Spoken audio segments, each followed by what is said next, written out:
go. All right, everyone. This is Miss Peggy Callahan. She is from the graduate school, and she is going to tell you things to know about your dissertation and formatting and submitting. So, Yes. welcome, Miss Peggy. And various things. I'm the graduation analyst, which means that when you are all the way at the end, I'm the person you deal with. So when you apply for graduation and you're doing your candidacy form and you're submitting your dissertation, all of that goes through me. And so, and just know that you can always contact me. You can get my email on the website. I don't know if I have it at the end of this or not, but and I'm the only graduation analyst, and so I'm always the person you're going to deal with. So, some of this is going to be about dissertations. Some of it's going to be about being a doc student. And so, and if you have questions, put them in the chat, and then April can see them, and she can let me know that there's a question. So one of the things that I get a lot is, what is a late stage doc student, and why do you want to be late stage? A late stage doc student means you have finished all of your coursework, and so you're only going to be working on your dissertation. Your program will give you some kind of comp exam. All departments are different, so I don't really know what they do, but you have finished your coursework, so you take your comprehensive exam, and then you are a late stage doc student. And so there's a form to fill out, and that form comes to me so that I can go into the system and change you from an early stage to a late stage. It's a manual process, and so I have to get that form. The other advantage to being a late stage doc student is that the university will consider you a full-time student with 1 credit. And so, but you have to be in the system as a late stage doc student in order to get that advantage. And so for financially, it's huge, because you're only paying for 1 credit, but you're being considered a full-time student. And so for financial aid purposes and stuff. So keep that in mind when you become late stage. Where to find information? The University of Memphis has a great website, and so does the graduate school. And so you can always go to the website, to the memphis.edu, and search for the graduate school, and you'll find us. There's a site for the graduate school graduation information, and that has all kinds of information about how to graduate, the actual process for getting into the system and applying for graduation. Has all of the dates for the different deadlines: the deadline to apply for graduation, the deadline for your candidacy form, the deadline to submit your dissertation.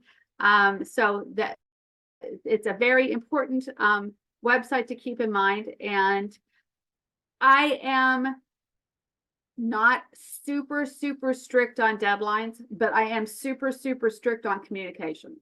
If you will communicate with me, I can help you, and I will do almost anything for you, but you have to communicate with me. Students who get with me at the very last second and say, wait a minute, I just don't, I'm not as helpful.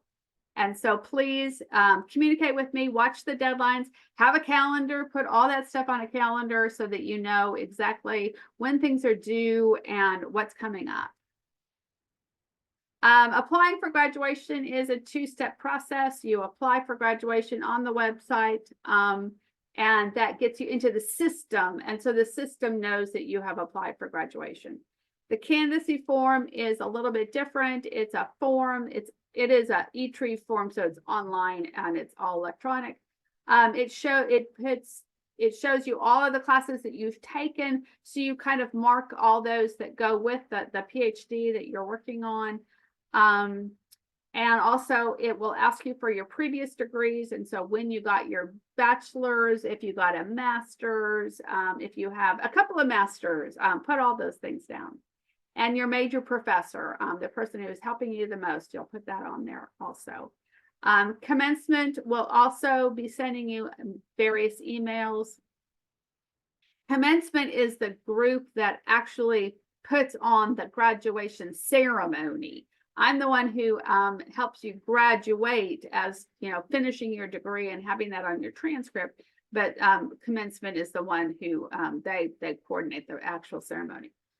Something else that does come up every once in a while is students say, oh, I'm not going to attend the ceremony, and so I don't really need to do all of this. Well, if you want to finish your degree and have that on your transcript and get a diploma, you do need to apply for graduation and do all that. The ceremony is a ceremony. It's like, you know, getting married. It's a ceremony. It doesn't really, you know, make much of a difference, but it's important. But you also keep in mind that if you are finishing your dissertation and you're going to, you know, complete the degree in the spring, but you really don't want to walk across the stage until December because your parents can come to town. That's an easy thing to do. You finish your degree when you want to, and then you contact commencement later on and say, I really want to be in this other ceremony, and that's easy. Commencement knows that you can only walk across the stage one time. But if you have to delay that walking across the stage for a year, that's easy. It's no big deal at all. Here is a copy of the deadlines that is on our website. So if you are planning to graduate, this is a little bit old, but if you were going to graduate in December in 2023, those would be the deadlines. The website is up to date, so these are just old ones. So you apply to graduate, and then you also the last day for your candidacy form, and then the deadline to upload the defended and final copy of your dissertation to ProQuest would be that date, and that's really the only one you need to rule. So know that the website's up to date, so keep those dates in mind. Dissertation credits is also something that a lot of students ask me about. You maybe are getting 25 dissertation credits and you've taken those over a period of time. You don't earn the actual credits until your dissertation is complete. And so on your transcript, you'll see that you had 3 credits or 6 credits, but your total credits for that semester is 0. Because you don't earn dissertation credits until the very end. Then I add them all up, and after your dissertation is submitted, we put another line on your transcript saying dissertation complete and the total of all the credits that you earned. So just know, if you're looking at your transcript, you'll see that you're not really earning any of those credits right now, but you will in the end. Paperwork. The dissertation has tons of paperwork that go along with it. As you start out, you're going to be putting together your committee. So there's a form for the committee. Then there's your proposal defense. And so you see that's another form about when you defended your proposal. Your comp exam form that makes you a late stage doc student. And then your defense results, which is at the end. When you're defending, there's another piece of paper that goes along with that shows all of the people on your committee and how they voted. So they'll probably vote, you know, minor changes or passed with no revisions. Then there's also the final committee approval for the electronic submission, which means that your dissertation is complete enough that you can submit it to ProQuest, which is your final place that you submit, which is where we can see it and where it will be approved, and then it goes into the system and it comes back to the library and it goes to different places. So anyway, ProQuest is where it's going to go in the end.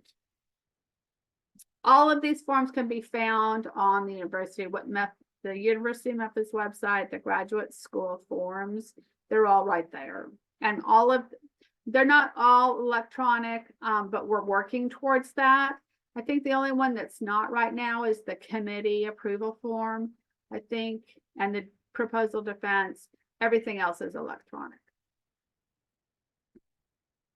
We also on our website have the thesis and dissertation guide.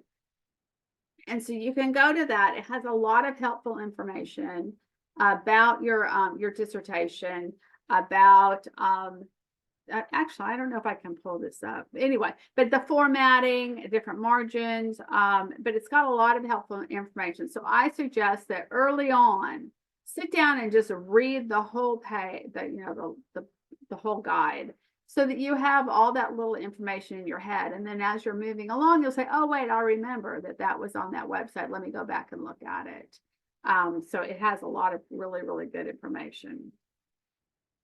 ProQuest is an application for libraries. That's where your dissertation and thesis go. That's where you're going to submit your defended dissertation. And then from there, it will send it out to various publications, to various libraries, so that other people can look at those. What was I going to say? Oh, after you submit to ProQuest, we read it. What we're not reading word for word. What we're looking for is the formatting of it. If there are changes that need to be made, you'll be notified through ProQuest, and you'll have an opportunity to make changes. And so, so say you submit to ProQuest, and then you come back to me and say, oh my gosh, I misspelled 4 words that I just noticed. Can I get it back? We can send it back to you. So until we have totally submitted it to ProQuest, we have some flexibility on making little changes. And even after you have actually submitted to ProQuest, it's all done and gone. There's a way to get it back if you need to. Peggy, can I ask a question, or do you want us to ask questions at the end? Oh, you can ask now.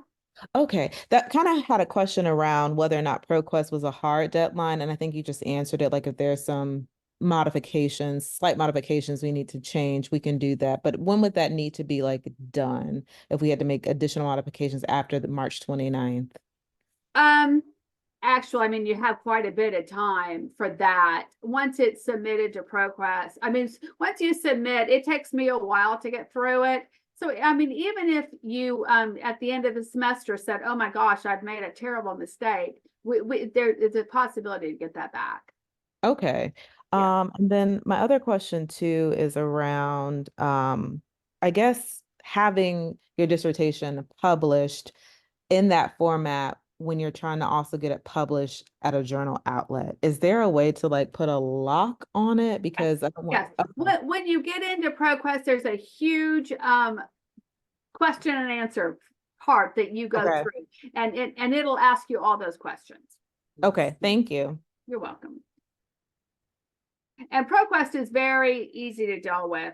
If you have questions, that they'll get right back with you. I really like working with them. Okay, thank you. Frequently seen errors. Let me see if I can. And I have some examples later on, but title page formatting errors is something we see a lot. A lot is the date that you put on. You put the month and the year that you graduate. That's the next thing. Page numbering, such as numbering the title page. You don't number your title page. You want to use Roman numerals. You're not supposed to have the page numbers centered at the bottom. Not including the table of contents is something we see a lot, so you really need to do that. Margin errors. Using a large font, bold font. A lot of this is really very self-explanatory once you read the dissertation guide. Most of it's really kind of sloppy little things that people do. So just take your time when you're formatting and make sure that you're doing it right and that it looks good. You don't want something to, have a lot of jumbled up stuff. So just to take your time when you're formatting and really look at the guide first before you do things. It's a lot of it is just really basic formatting that you probably have used in the past. So it's most of what we see. A lot of the dissertations we see, we approve right away because you followed all the rules and everything looks good. It's not rocket science. It's actually pretty easy. Here's an example, and this is also on the website, of a title page. So you want a 2-inch margin at the top. You want an inch and a half on the left side. You want your full title. you want it when the very bottom, you put the date of the commencement and the year. So it's really not difficult. It's a very simple page. You don't want a lot of stuff on your title page. And here is an example of the table of contents, just so you can see one very simple, keep things really clean and neat. It just makes it easier to read.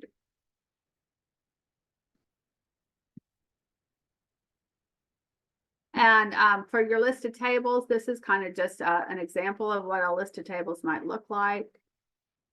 Also, just keep it clean and neat so it's easy to read. And that is really all I have. It's formatting your dissertation is not difficult. As long as you just follow the rules and take the time to read the guide, and then you'll find it's really very simple. Questions?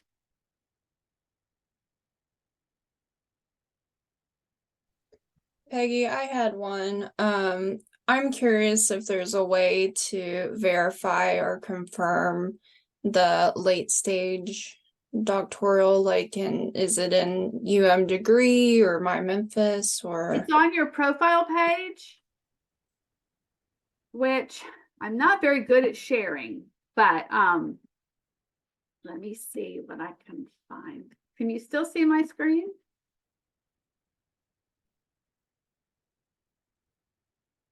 Yes, we can still see your screen.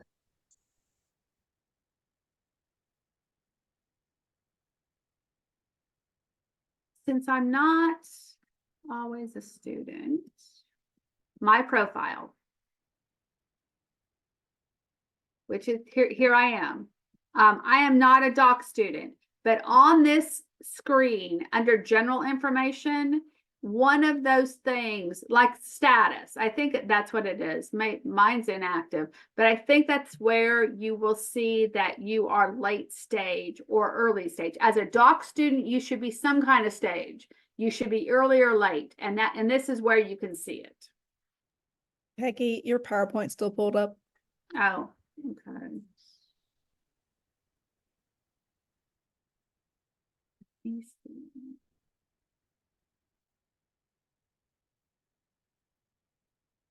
Can you see that?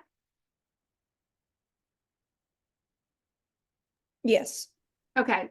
So this is my profile. Everybody has this profile page.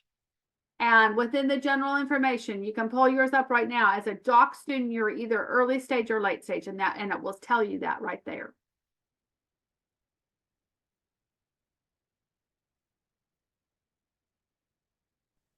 So if you are early stage and you have taken your comp exams, see if you have the comp exam form and send it to me. If not, contact your program and say, I took my comps. I know I did. I know I passed.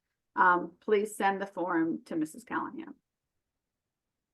Okay, yeah, I see it. Thank you. Good, good. I just wanted to clarify, 'cause, yeah. No.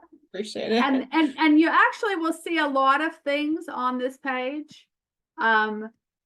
You can see if you have an active graduation application. Mine's probably really old because I haven't taken a class for a while, but so the system will tell you a lot of things. Questions? Yeah, I have a question about the fonts. On the dissertation guide thing, it said that Times New Roman is recommended. So that means it's not required. Are we able to use like Arial or? Yes, yes. Okay. You can use another font. Yes. Okay, great. Thank you. But try to keep all the fonts the same. For sure. Yeah. Okay, thanks. You're welcome. We have another question from Heather R. She says, hello, do you know if the March 29th holiday, Good Friday, affects the due date this year? No, does not. But keep in mind that I can be flexible. So if that date does not work for you and you need another week, send me an email and say, I would like to, and I like students to be specific. I need another week or I need another 2 weeks. I am like I said, I'm flexible. I just need to know, I need you to communicate with me. This is Ashley again. I had a question around the abstract. I don't know where I read this at. I've been reading a lot lately, but do we have to submit just the abstract by a certain deadline? No, Okay. Okay. Maybe I was looking at something for yeah, something. no, I don't want to see your abstract. Okay. Thank you.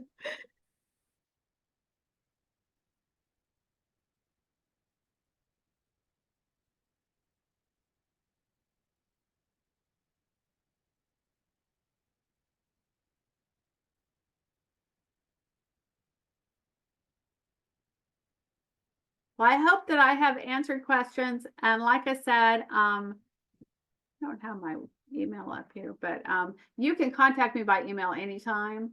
And I answer them all the time. I can do a Zoom if you need a Zoom, but most of the time you have a question that I can send you a link or just answer your question. And so it's pretty easy. And tomorrow's session is the same as tonight's? Yes, mine is. Okay. Okay. Okay. Except you get to see me in person. That's right.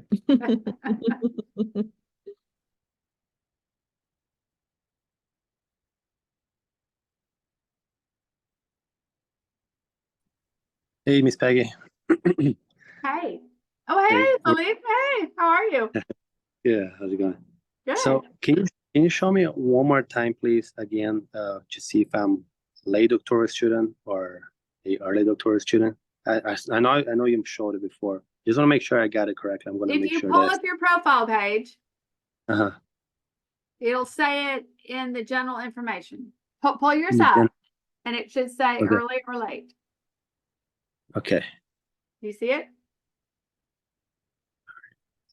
Yeah, I'll pull it up in a little bit. Okay. Yeah. Okay, so it should say right there. Yes. Uh-huh. Mhm. Perfect. Thank you. You're welcome.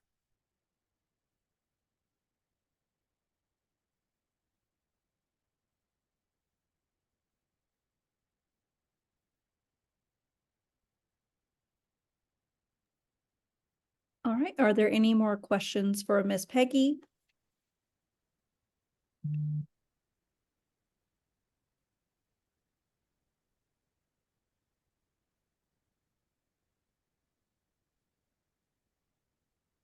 Miss Peggy, do you have any more slides or are you, No, I'm done. you're Yes. done? All Yeah. right. Yeah. Cool. All right. Well, if no one else has any questions for Miss Peggy, we can move on to our next presenter, who is Miss Elizabeth McDonald here from the University Libraries. She will be speaking about ProQuest, the Thesis and Dissertations Global, and your submissions to that, and embargoes. So give me a second and let me get sharing screen. Okay. I think I'm sharing and let me start my slideshow. Can you see my presentation? Yes. Okay, great. As April said, I'm here in the library. I work a lot with ETDs, and ETD is short for Electronic Theses and Dissertations. And so I'm here to help you with those questions that you might have, and I'll move forward. So Peggy talked a lot about the process, and I'll just give a simplified. You write your dissertation, of course, you defend it. Then, as Peggy said, you start working with the graduate school. And there is a point in the graduate school when you start working with the ETD administrator, which is a ProQuest tool that helps you guide you through the electronic submission process. When all of that is done, your dissertation is submitted to ProQuest. ProQuest is a database, and it is available for universities that purchase access to the database. So it's not wide open. But we then in the library take that information and we put it into the library's digital repository, which is open to everyone around the world. And we do get people downloading dissertations and theses from all across the country and the world. So this is just a quick look at what the front-facing side of someone who is searching the ProQuest dissertation for your information looks like. And this is how you can get to that if you want to see or search some in ProQuest, because we do have a license to that database here at the libraries. And this is what the library's digital commons looks like. And the area that has the red marks around it is where our electronic theses and dissertations, or our ETDs, reside, and where your thesis or dissertation will reside once it is completely through the graduate school and has gone on to ProQuest, and then we pick it up. It's easy to get through from our website and or directly from that link that's down at the bottom. So we're talking about what is access embargo, which was the topic of my presentation. And this is the best definition that I've seen from Paparaldo and Fitzgerald, which is an embargo is a period between the date of the publication and the date when the material may become available to open access. And when we mean open access, that means it's available for someone to download either from ProQuest or download from our digital commons. And I believe this is the question you were asking, Ashley, if I remember, if it was Ashley. Yes. So that's what an embargo is what you're talking about, is blocking access to downloading your dissertation. Now, what is access or embargo? It's the availability. The most current thing, and the thing that the decision that most of you will make, is open access. That means everybody anywhere across the planet can access it. I think of it as sending it out into the wild to fend for itself. Most of you will choose open access. That is by far the most common thing. Then we have something which is a limited embargo. And that is where a date is chosen after which it will become available to the public. And the most common things people choose are either a 6-month, a 1-year, or a 2-year embargo. It is possible to have a longer one if for some reason you determine that you actually need it longer than that. But once that date is hit in either ProQuest or in our digital repository, it becomes available for download. Then there is a permanent embargo, and that is set up so that nobody ever is able to download it. It is permanently embargoed, and that's a real strict way to do it, but sometimes it may be necessary for someone to consider that. One of the most important things to remember about embargo, though, is your name, your dissertation title, and the abstract are available in ProQuest and the library's digital commons, even if you can't download it. So if for some reason you have embargoed it and you go out and look at the digital commons and it's, oh no, it's going to happen that way, but nobody else will be able to embargo it. And we have started putting a note on the digital commons saying when something is embargoed too. Now, when should you consider an embargo? And the thing that I most want you to take away from this is talk to your advisors. Talk to your advisors during the entire process, because each of the disciplines is different in the way they do publication, in the different kinds of research that you do, and the different outcomes. And so they can help you work through this puzzle if you're curious about it. And so I think it's really important that you talk to your advisors.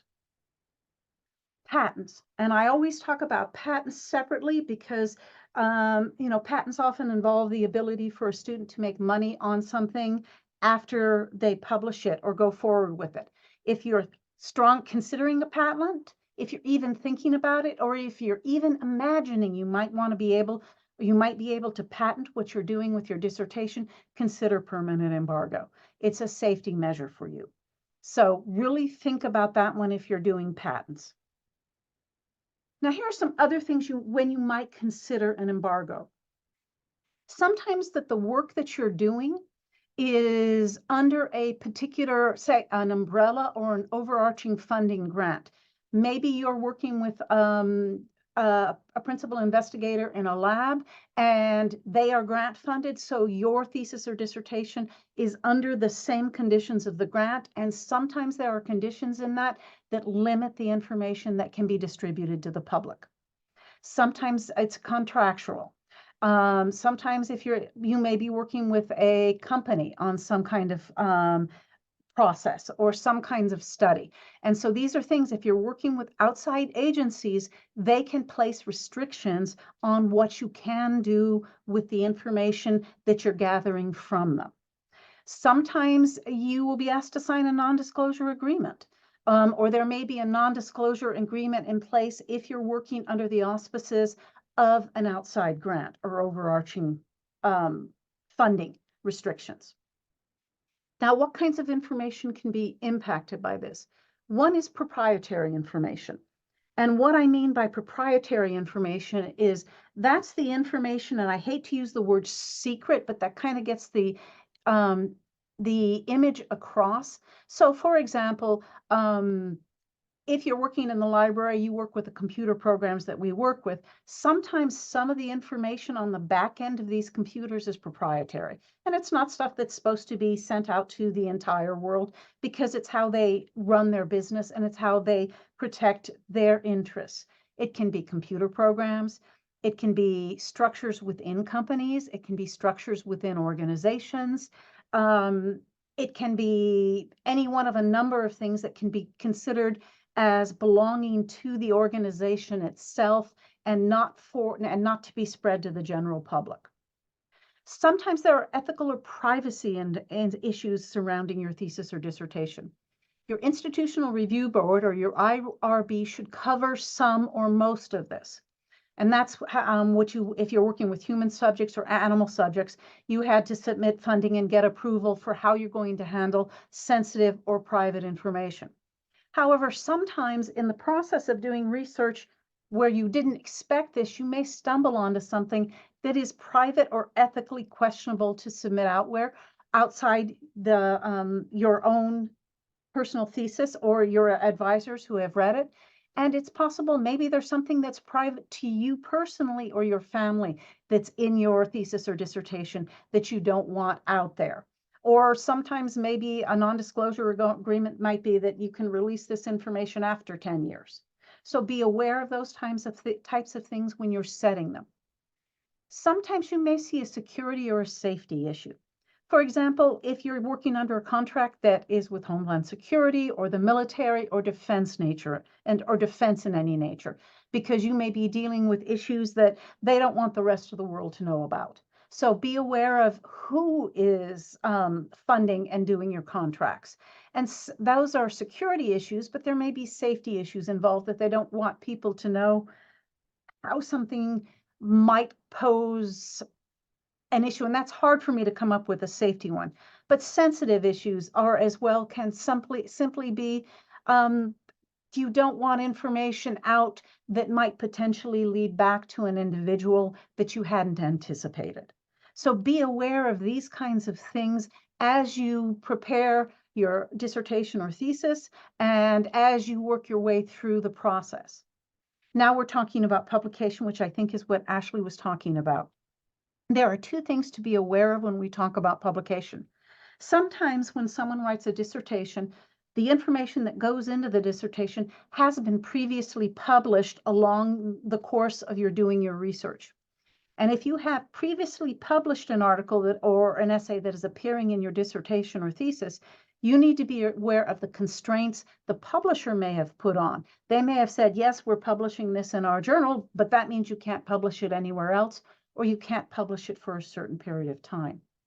If you're looking and you want to publish it in the future, this is where it is very important to talk to your advisors and the other people in your area and discipline, because how different disciplines have different publication standards in the way in which their journals handle information. If you've ever switched disciplines, you've noticed the differences in the way citations do. I mean, we may even have noticed the differences in the way in which articles are even structured. And so how you know, in how journals in math and how journals in chemistry and how journals in sociology or nursing, what rules they put on can be very different from discipline to discipline.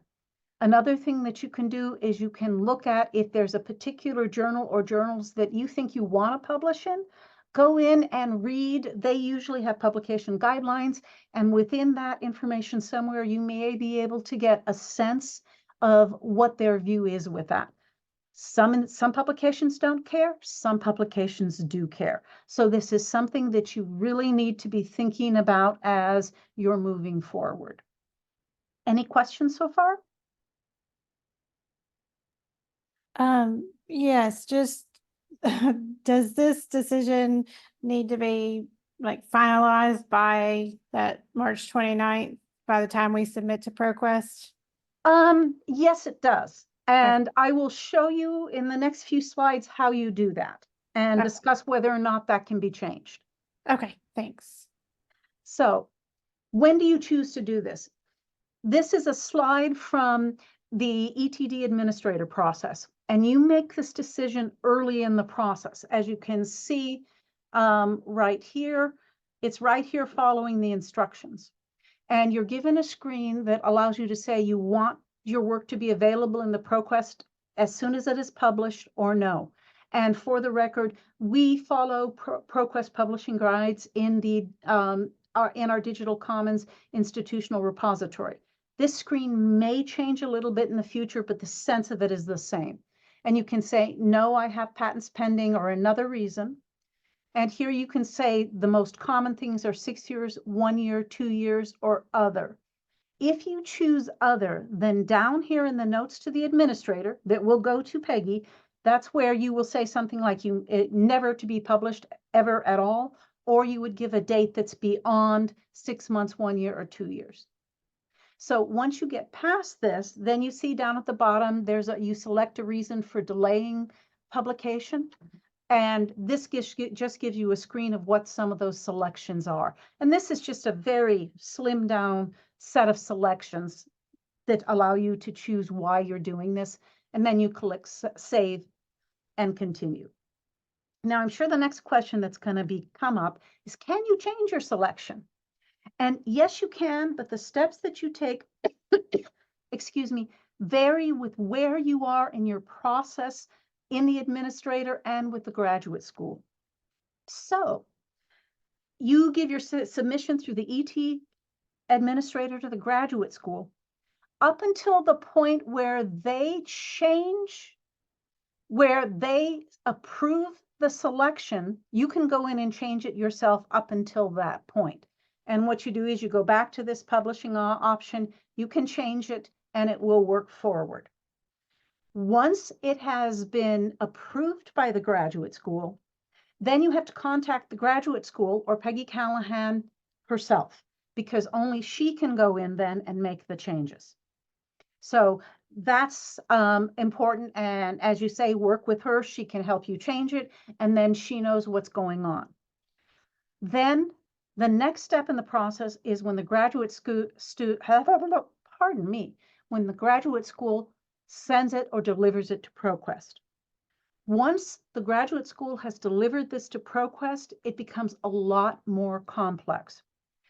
Because, for example, if you have set something to be open access and it has gone out to the to ProQuest and into our Digital Commons as open access, and you decide you want to be able to embargo it, you could contact ProQuest and they can embargo it, or you can contact Kenny Haggerty at the libraries. Where this becomes a problem is, say, and I'm making up dates here, but say you were to submit on the graduate school was to deliver it on May 1st, which was open access, and then July 1st, you decided, oh, you wanted to embargo it. We could go ahead and embargo it, but for 2 months, it's been available for open access, and people could have downloaded it during that period. So it's easier to work from an embargo to an open access. If you embargo it and then decide, 6 months later, I don't need this embargoed, it's much easier to open it up than it is to shut it down. but it can be done. It's just that, and the most important thing too to remember, if you do it once it's been delivered to ProQuest, it has to be both ProQuest that changes it, and then we also have to change it within the digital commons, because if it gets changed in one and not in the other, it could be confusing for students, or you still could be having access open to the various people who might want to download it. And as I said, this can be problematic if you're going from open access to a permanent embargo, if you're or if you went initially and said, I want 6 months, and then you decided you needed 2 years. It can get a little tricky there because the information may already be out there. So, most important thing, talk to your advisors. And then, do you have any questions? Is there anything I can help make more sense to you?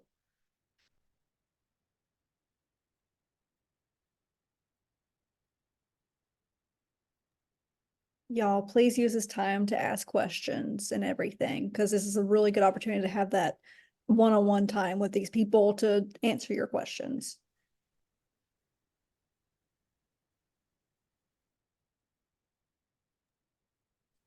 Elizabeth, I wonder if there's if you could give examples of reasons why we would do open versus embargo and things like that. Like, I understand we can choose which ones, but I guess I don't understand what would go into making that decision. Okay, let me go back. Some of the things that would go into making that decision, do you have a patent? Are you applying for a patent? You're probably going to want to embargo it if that's the case. If you are working under any kind of grant, or if you're working under or working with a professor doing research under a grant, then you need to understand what the limitations of the grant are on publication. So if you're under those conditions, you want to talk to your advisor and find out. If you're working with a company or anything, a business or an institution, you may want to check and see whether any of your information is what I talked about with proprietary. Do you have access to information that maybe should not go out to anyone else? Kind of think of it like that. Does that help? Yes, that does. Thank you. I appreciate it. Well, also with ethical or privacy issues, if you're concerned that what you're doing might harm or hurt someone, that's a big consideration. Mhm. Or if you want to publish it. I'm trying to think of other instances. Most of the time, those are the big reasons you might want to. The publication, or if there's something where you think you might be able to monetize it later on, and you want to make sure that you keep the ability to have it monetized up to you rather than out to others. I'm trying to think, are there any specific things? I mean, I know I'm giving you very broad, general statements because it's hard to necessarily come up with different kinds of examples that might apply.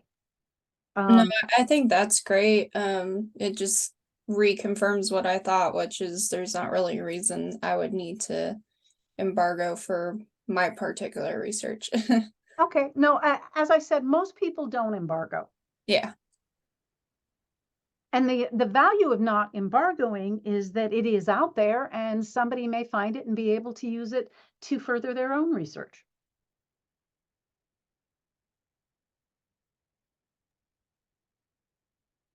Hi, Elizabeth.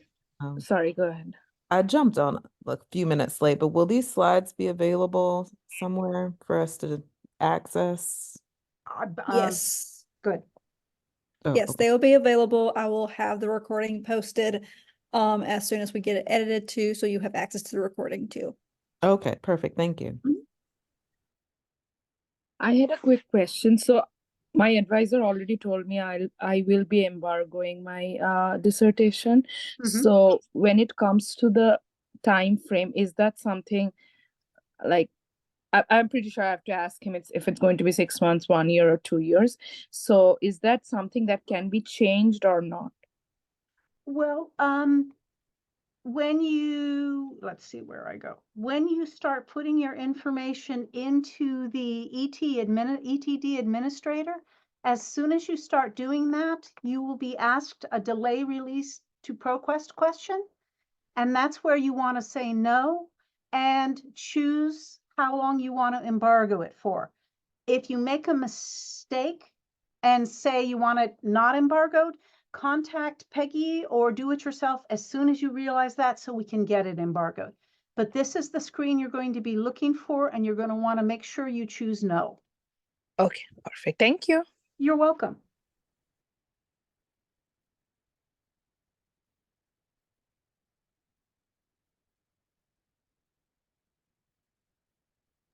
Any other questions?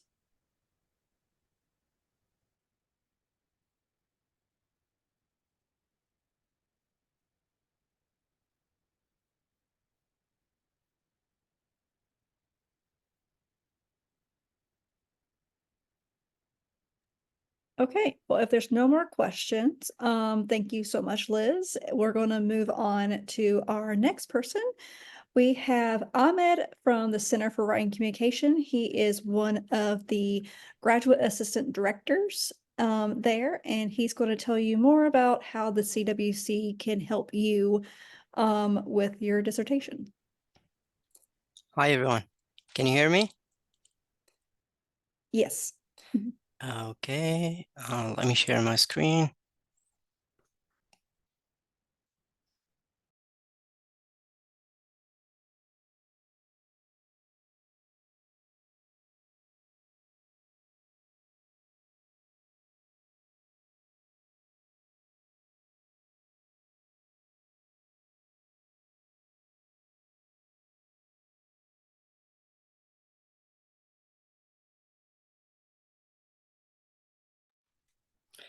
Okay, hello everyone. My name is Ahmed Al-Shamari. I'm a graduate assistant director at CWC.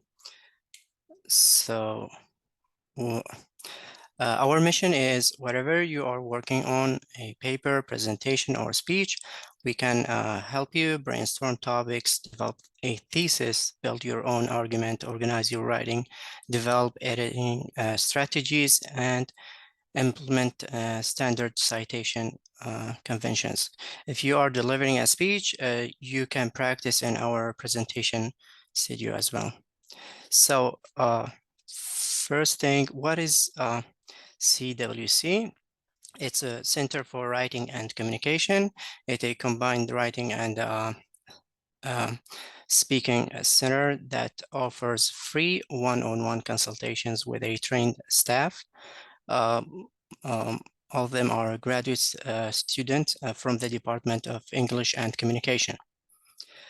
So we are located in the University Library, first floor on the right, rotunda, through the glass door. It's pretty close to the research information services. So how long is this session? We provide face-to-face feedback to students on their writing and speaking assignments at any stage, including dissertations and thesis, in the creative process during 45 minutes per session. And for the online, you can choose either 30 minutes or 45 minutes. But if you finish early, that's okay. If you need more time, you can reschedule or schedule another session.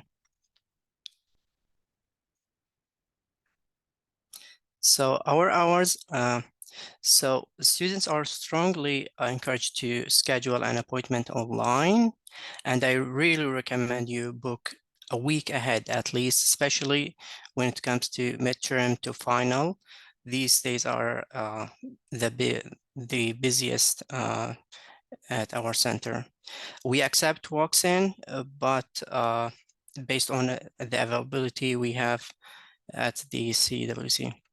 So in-person hours are Monday, Thursday from 9 to 5 p.m., Friday from 9 until noon.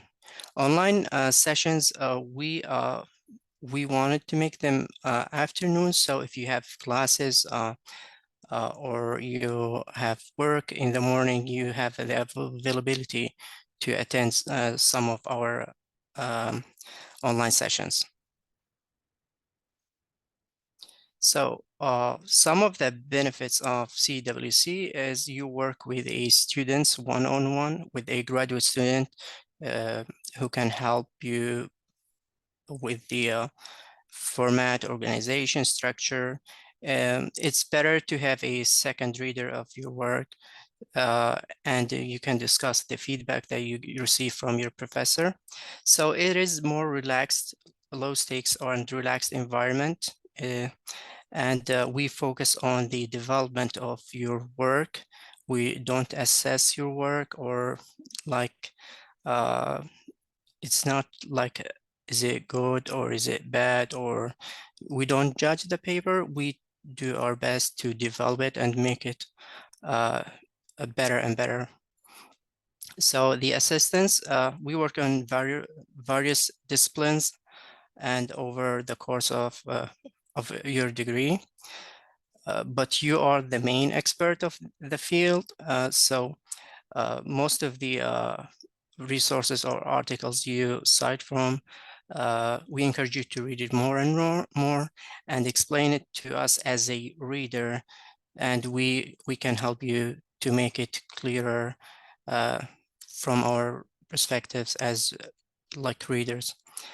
So we also offer session reports, what you worked on, what was brought to our attention, what recommendations we provided. If your professors would like some of these reports, you can like give us their email and we will send them that you came here once, or this week, or what did we work on this week. So yeah. And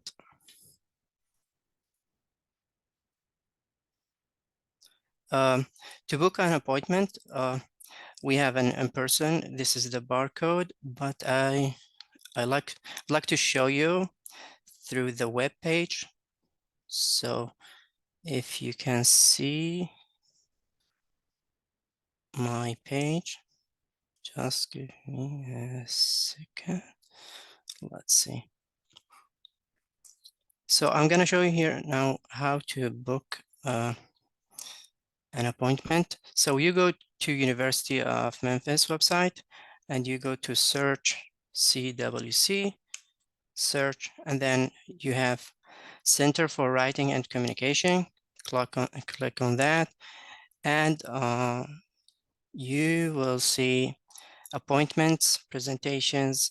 So we click on appointments, and there we go. We have in-person appointments and we have online. If we go to the in-person appointments, we'll show you now. So how to make in-person appointments, click on book an appointment. And you will see the schedule here. All the blue marks are like are booked. So that's why I encourage you to like book a session at least a week earlier, because if you see this week is fully booked and you click next week, and we will have some availability, and that's the spring break. But after that, we will reopen again. During the spring break, we will offer online sessions. So if you want to work on spring break, that's fine. You can go to the Upswing, which is I'm gonna show you now. So if we go back here, let's say, okay. So again here, appointments. So that's the in-person, and here we have online through the Upswing platform. And you click book, and then you continue. So most of our consultants are from the Department of Communication and English, so MA and PhD graduate students. If you want to know more about them before you book the session, you go to CWC and you see meet our staff here. Click on that, read about the consultants and see if you want to choose someone who, for example, work on communication, if you want to work on presentation, speech, or if you wanted someone who is doing their PhD, so you can like work in you can get help from a graduate student who work on their dissertation as well and can help you achieve your goal and develop your paper. That would be all for this presentation. If you have any questions, please ask. I might have missed this earlier, but do you all also assist with formatting to take a look at it?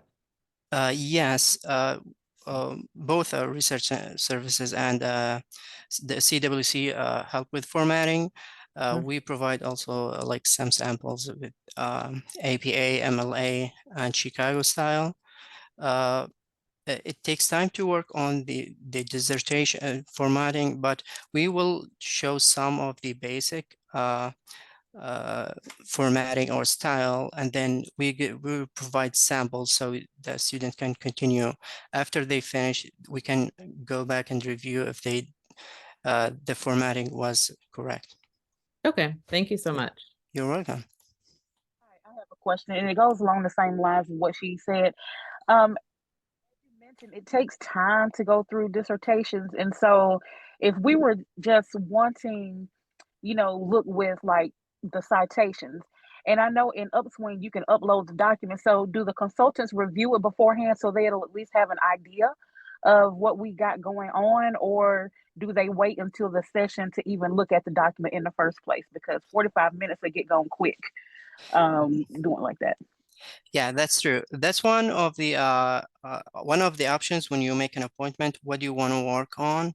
So that saves time instead of like going organization or grammar. So you can type APA or MLA formatting.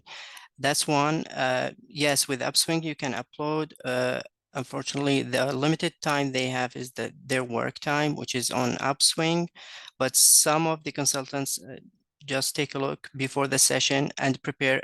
Most of them like download the files before to avoid any technical issues. They take a look, but the actual work during the session.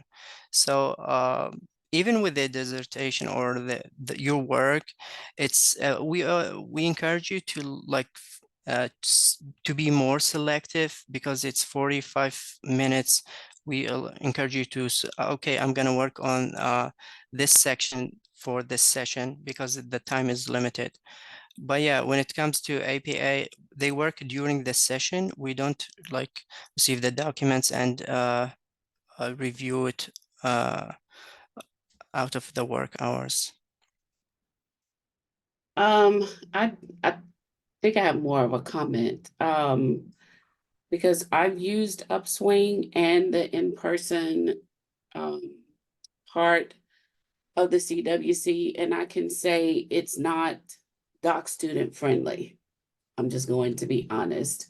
And I think it is because of the magnitude of the documents that we're working on.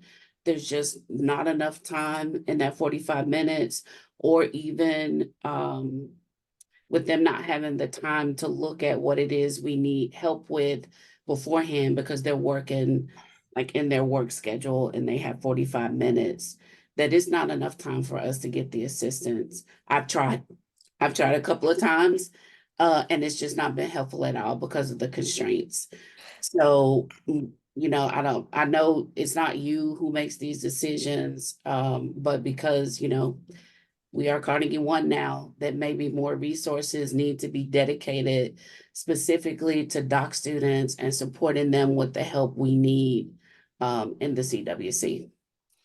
Yeah, I agree with you. The time is very limited and it's pretty challenging to help a PhD student with their dissertation in just 45 minutes.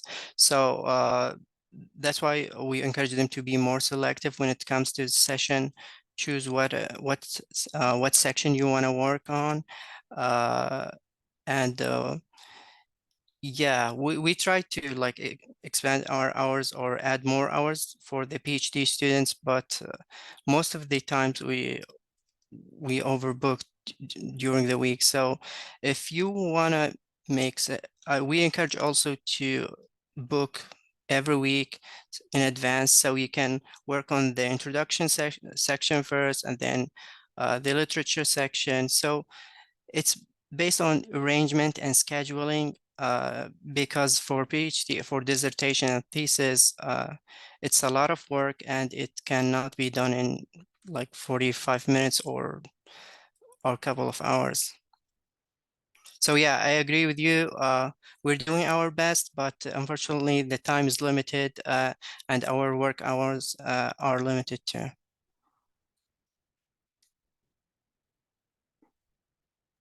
I want to make a quick comment. I've used CWC a couple of weeks ago, and they were great. Yeah, the time limit was challenging, but I scheduled a couple of times, and more than a couple of times. Ahmed was very helpful. Everybody else was very helpful, and I encourage everyone to use this. So thank you, Ahmed. Thank you, Philip. Yeah, when we have like availability before the midterm, or we are willing to work with you as much as we can. But yeah, you know that the courses 10, 10, 10, 20s are the busiest courses on campus. So we're trying to catch up with these courses or with these students, and help our graduate fellow who are doing their PhD or masters.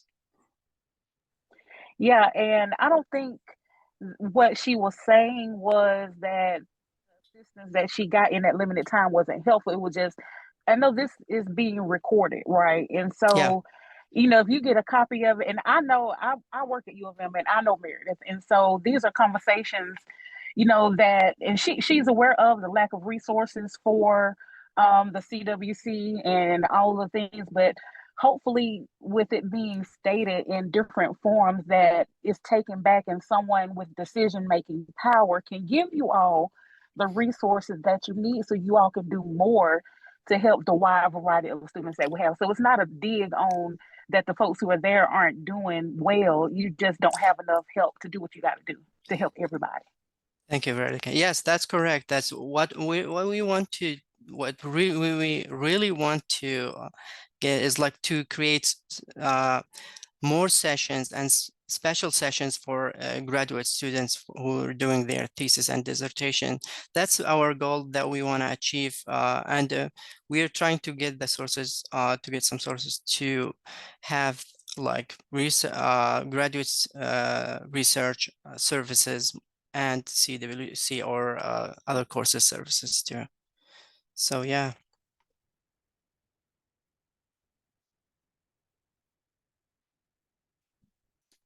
All right, any other questions for Ahmed?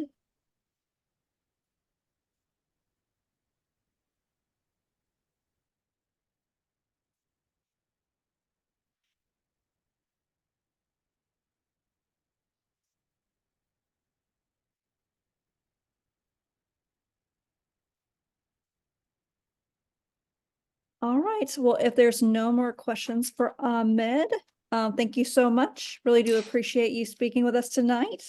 Thank you.